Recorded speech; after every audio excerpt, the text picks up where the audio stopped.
नमस्कार, जय हिंद। कैसे हैं मेरे साथियों? आशा करते हैं बहुत ही अच्छे होंगे। आज के वीडियो में हम बात करेंगे कि उत्तर प्रदेश पुलिस भर्ती जिसका एग्ज़ाम 8, 9, 10 जून को होने जा रहा है, उसमें हम टाइम को मैनेज कैसे करें?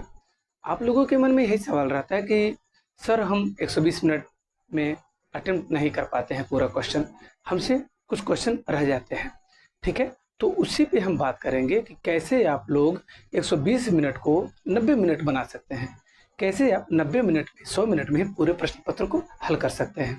इसके लिए दोस्तों सबसे बड़ा क्या है, आप प्रैक्टिस कीजिए। अगर आपने घर पे प्रैक्टिस नहीं किया है तो एकाएक जा कर के आप सोचें कि हम एग्ज़ाम में बैठ कर के 120 मिनट में पेपर को हल भी कर लें, एक बार एनालिसिस भी कर लें, तो ये बड़ा मुश्किल हो जाता है, चैलेंजिंग हो जाता है। कई अभ्यर्थी ऐसे हैं जो कि 120 मिनट में पूरे प्रश्न पत्र को हल कर लेते हैं और समय भी बच जाता है। तो ऐसा कैसे होता है? ऐसा मेरे साथ कैसे होता था? मैंने तो कई एग्ज़ाम दे दिए हैं और शायद ही कोई एग्ज़ाम ऐसा होगा जिसमें मैंने प्रश्न पत्र को हल करना शुरू किया और बेल बज गया। ऐसा शायद ही कोई एग्ज़ाम हो, ठीक है? तो ऐसा कैसे होता है?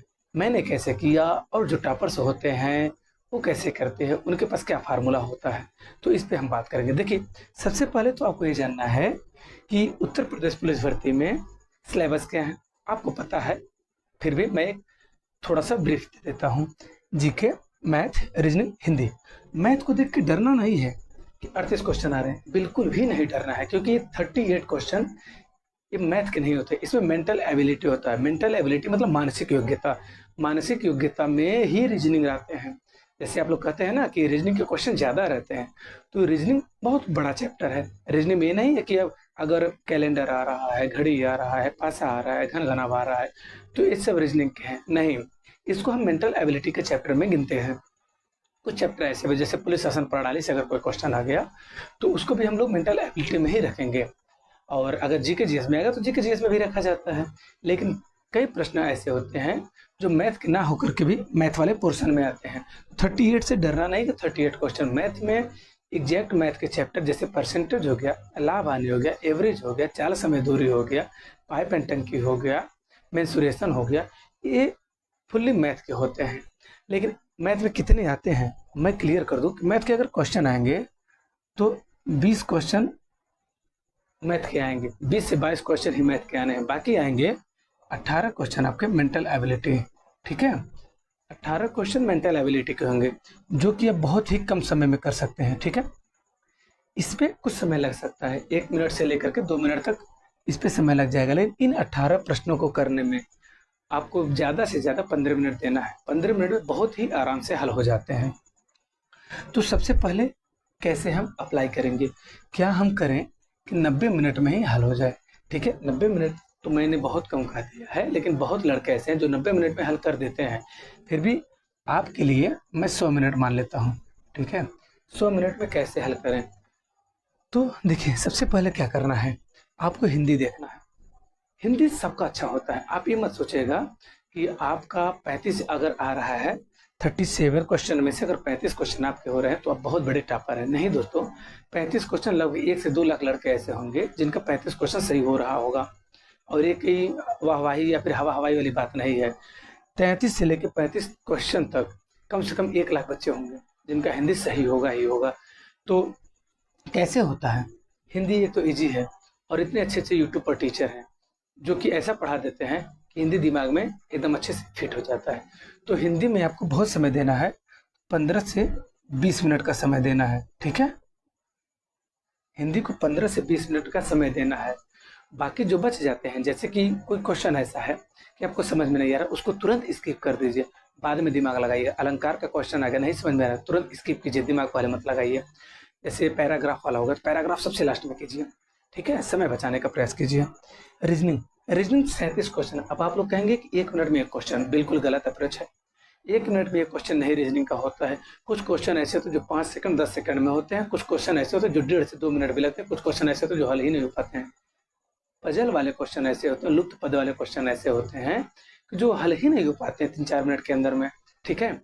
तो आप 37 में मान लीजिए कि लगभग 20 क्वेश्चन ऐसे होंगे, 25 क्वेश्चन ऐसे होंगे जो आप देखते ही उड़ा देंगे। अगर आपने अच्छी तैयारी की है, जैसे कुछ लोग 60,244 वाली वैकेंसी से अगर फाइनल मेरिट आउट होंगे तो उनकी तैयारी अच्छी होगी।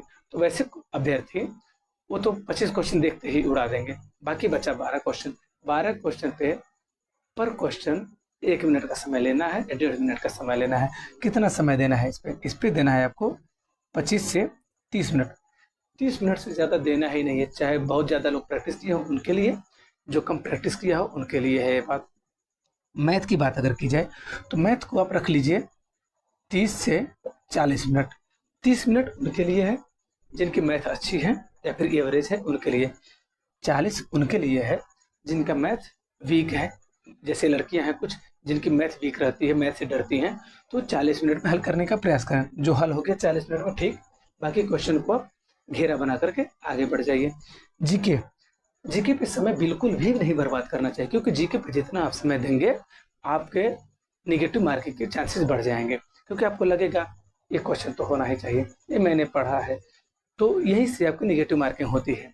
अगर जीके में मान लीजिए कि कोई भी प्रश्न आ गया, इतिहास का हो गया, geography, environment, ecology, economics, science, कुछ भी आ गया यूपी स्पेशल, तो मान लीजिए कि अगर आपको लग रहा है कि ऑप्शन ए सही है, फिर भी आपको डाउट हो रहा है और दिल आपने कहा कि ऑप्शन ए को मार दो, फिर आप उस पर ज़्यादा मंथन कर रहे हैं, वो क्वेश्चन गलत होने के चांसेस ज़्यादा बढ़ जाते हैं। ये मेरा खुद का एक्सपीरियंस है दोस्तों। तो अगर आपको लग रहा है कि ऑप्शन ए सही है, ए को क्लिक करके आगे बढ़ जाइए, ए को टिक करके आगे बढ़ जाइए, सोचिए ही मत, तब तो आप निगेटिव मार्किंग से बच जाएंगे। अगर आप उस पर 1 से 2 मिनट का समय दिए वो क्वेश्चन खत्म हो सकता है। तो जीके में लगाइए तो 20 मिनट लगाइए, ठीक है। 20 मिनट से ज़्यादा मत दीजिएगा, क्योंकि जितना ज़्यादा समय देंगे वो क्वेश्चन गलत होने के चांसेस बढ़ जाएंगे। हाँ, अगर आपको 50-50 का चांस है तो उस पर आप गेम खेल सकते हैं, उस पर आप 1 से 2 मिनट का मंथन कर सकते हैं, ठीक। तो टाइम कैसे मैनेज करना है, 20 यहाँ और 30 यहाँ, तो 35 मान लेना, 35, 20, 25 और 20, 5 5 10, 3 2 5 2 7 2 9 1 10। देखिए 100 मिनट में आपने पूरे प्रश्न पत्र को एक बार में सॉल्व कर लिया। बचा कितना, 20 मिनट। 20 मिनट में आपको क्या करना है, हो सकता है 5 मिनट का एक्स्ट्रा समय भी दिया जाए आप लोगों को एमआर फिल करने के लिए, लेकिन अभी मैं केवल 20 मिनट लेकर के चल रहा हूँ। 20 मिनट में क्या करना, 20 मिनट में आपको पूरा देख लेना है एक बार कि आपने सही फिल किया है या नहीं किया है, फिर कौन कौन से घेरा आपने बनाया है। उन क्वेश्चन को आप पुनः समय दीजिए, 2 मिनट 3 मिनट, क्योंकि छोड़ना नहीं है। खास करके रीजनिंग के सवाल, रीजनिंग के सवाल को आपने अगर घेर दिया है तो उसको लगाने का प्रयास कीजिए, क्योंकि वो क्वेश्चन आपको नंबर देगा। आंसर आ गया तो इसका मतलब 100% तो सही हो जाएगा, ठीक है। मान लीजिए कभी कभी ऐसा रहता है जो लालच देता है कि ऑप्शन ए सही है रीजनिंग में, लेकिन वो ऑप्शन बी सी डी सही रहता है, तो जल्दबाजी में ऑप्शन ए आ जाता है, ठीक है। तो उसमें घबराने की बात नहीं, वो बहुत लोगों का होता है, सिली मिस्टेक इसे ही कहते हैं। तो टाइम मैनेजमेंट की बात अगर आपको समझ में आ गई हो तो आप वीडियो को एक लाइक जरूर दे सकते हैं। अन्य कोई विषय पे अगर आप बात करना चाहते हैं तो कमेंट बॉक्स में अपने प्रश्न को पूछ सकते हैं। इसी तरह की इन्फॉर्मेटिव वीडियो को देखने के लिए आप हमारे चैनल को फॉलो कर सकते हैं। मिलते हैं नेक्स्ट वीडियो में, तब तक के लिए जय हिंद, जय भारत।